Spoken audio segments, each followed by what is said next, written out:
कि सखी हो एक टके हमरे मोर ताकता उठे जब लहंगा त झाकता। ए सखी हो एक टकी हमरे है मोर ताकता उठे जब लहंगा त झाकता।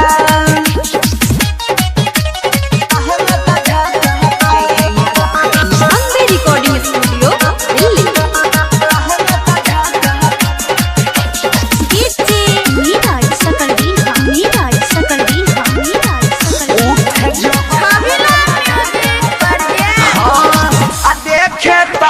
से है बोली बोला अब हम कहा करी गलती गलती कराता इशारा कहता रात आज तोहरे पर बीती पैसा लुटावता सारा हो। हाँ हाँ देखे से है बोली अब होला अब हम कहा करी गलती गलती कराता इशारा।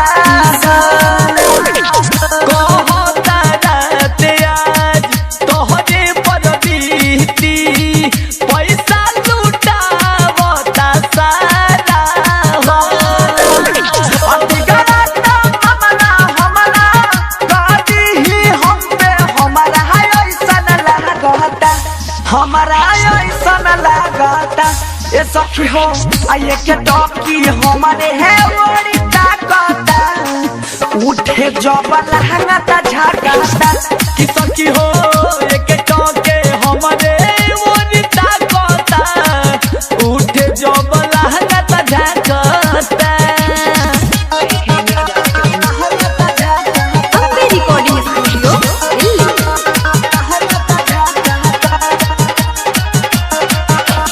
डीजे नीरज सकलदीन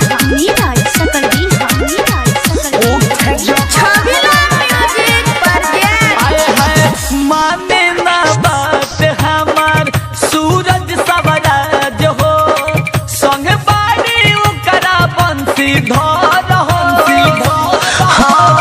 आ कहराता कौन हमके अच्छा बड़ा जान हो आ कुछ नहीं बोले लखिन दहर आए है माने ना बात हमार सूरज सवराज हो संग बाड़ी ओकरा बंसी धर हो।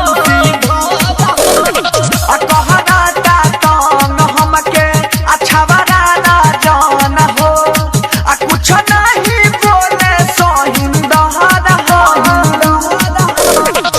कहता देखी देखो माजा तू लेके देखो हो मांगता कि हमसे हो मांगता। ये सखी हो ये के टॉकी हमारे है बड़ी ताकता उठे जब लहंगा त झाकता। कि सखी हो एक टके हमरे मोर ताकता उठे जब लहंगा त झाकता। Ambe recording studio Delhi.